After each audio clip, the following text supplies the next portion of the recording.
اب پوری قوم سن لے کہ ڈر اور خوف جو بھی تھا اب پاکستانی قوم اس کو لات مار چکی ہے. مارنا ہے تو مار لو، لٹکانا ہے تو لٹکا دو، ہم نکلیں گے، دڑلے سے نکلیں گے، روڈوں پہ، چوراہوں پہ، شہروں میں، گلیوں میں خان کا پیغام لے کر نکلیں گے اور بتائیں گے آپ کو، آپ کی آنکھوں میں آنکھیں ڈال کے بتائیں گے کہ ہم نہیں مانتے ہیں، ان ظلم کے ضابطوں کو نہیں مانتے ہیں. جو آئینی حالت ہے اور جو پاکستان میں مختلف ٹریٹیز کے ذریعے اقوام متحدہ کی ہیومن رائٹس کے جو چارٹر پر کے سگنیچری ہیں وہ سارے کوویننٹ کنونشنز اور کورٹس پاکستان میں ریٹیفائی کیے ہیں. کیا ہمارا آئین تمام آئینی مناسب کے موجود اشخاص اور ادارے اپنے فرائض تعلیم کے مطابق ادا کر رہے ہیں؟ کیا ہم پاکستان میں قانون کی حکمرانی جو ایک خواب سا ہے 73 سالوں سے بڑی کامیاب ہوگی یہ سول سوسائٹی کی پاکستانی عوام خواتین اور حضرات کہنے کو تو بہت کچھ ہے، مقررین حضرات آئین اور قانونی پہلوؤں سے اس موضوع کا احاطہ کریں گے، لیکن میں ترجیح دوں گا کیونکہ میں نے گزشتہ 6 ماہ میں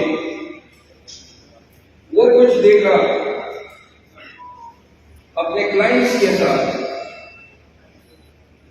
جن کا میں نے کبھی اپنی 30 سالہ مطالعہ کی زندگی میں تصور بھی نہیں کیا کہ ہم ایک ایسے دور میں بھی داخل ہوں گے جہاں ہم اپنے عمل سے اپنے آپ کو قرآن کریم کا طالب بنائیں گے، ترک کریں گے حضور کریم کے ان تعلیمات کو، اللہ کریم کے ان احکامات کو جن کے 99 ناموں میں سے ایک نام معیز بھی ہے، ایک نام العزیز بھی ہے. لیکن ریاست پاکستان میں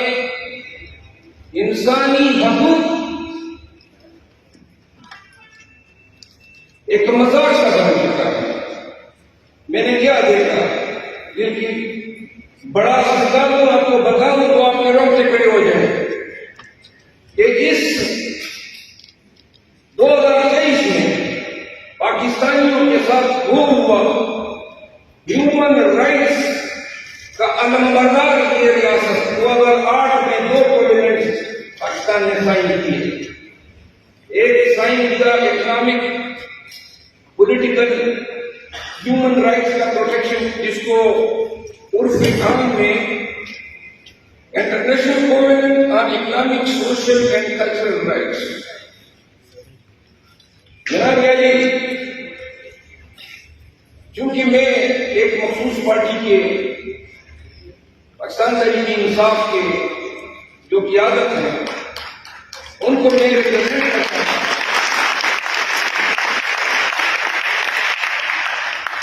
اور اضلاع کی قیادت سے لے کر چیئرمین PTI تک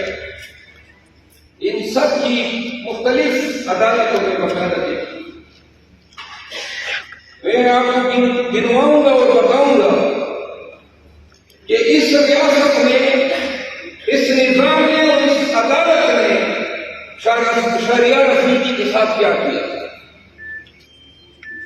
علی محمد خان کے ساتھ کیا کیا. یہ وہ باتیں ہیں انہوں نے کبھی آپ کو نہیں بتائی، لیکن میں ان کا وکیل تھا، میں جیل میں جاتا تھا، ان سے ملتا تھا، ان پر رواج رکھ کے ہر ایک ظلم اور جبر کی بات مجھے بتاتے. شمجان مردہ کو انہوں نے اٹھایا، اغوا کیا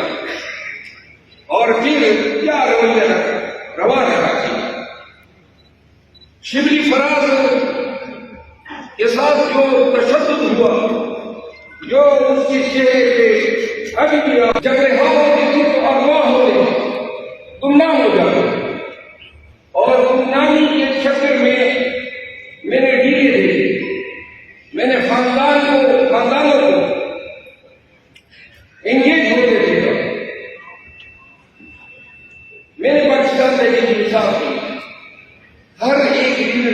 آباد میں جتنے مقدمے بنے ہیں ان کی بتاتی ہے. اور میں بتاؤں گا کہ جسمانی تشدد ہر ایک پہ ہوا اور بدترین تشدد ہوا. شرم کے مارے حیا کے مارے یہ لیڈر نہیں بتا رہے ہیں. جیلوں میں اور کاموں کے حوالاتوں میں میں نے اس دن بھی بتایا یہ وہ ریاست ہے جس کو ہم برائے نام اسلامی جمہوریہ پاکستان کے دونوں ہاتھ سے 8 گھنٹے کو ہر ایک کو کھڑا کیا گیا حوالات میں. اور جب جیلوں میں ڈالا گیا تو ڈیتھ سیل میں چٹیوں میں ان کو ڈالا گیا. ان چٹیوں میں باتھ روم ایسے ہوتے تھے کہ ان پہ پردہ تک نہیں ہوتا تاکہ کوئی باتھ روم اٹینڈ نہ کر سکے. اور یہ مجھے بتاتے تھے کہ 4 ایام تک ہم کھانا نہیں کھاتے تھے کیونکہ 5 اور 6 لوگ ایک سیل میں پڑے ہوتے تھے اور حیا اور شرم کے مارے اس باتھ روم میں گھس نہیں سکتے. لیکن 14 مائنر بچوں کو اخبار کیا گیا اور یہ آزادی کے لیے میں کیا کروں. پرویز خٹک کو تکلیف دینے کے لیے پاکستان تحریک انصاف کے عہدیداروں کو آفس بیئرز کو اور پاکستان تحریک انصاف کے لیڈرز کو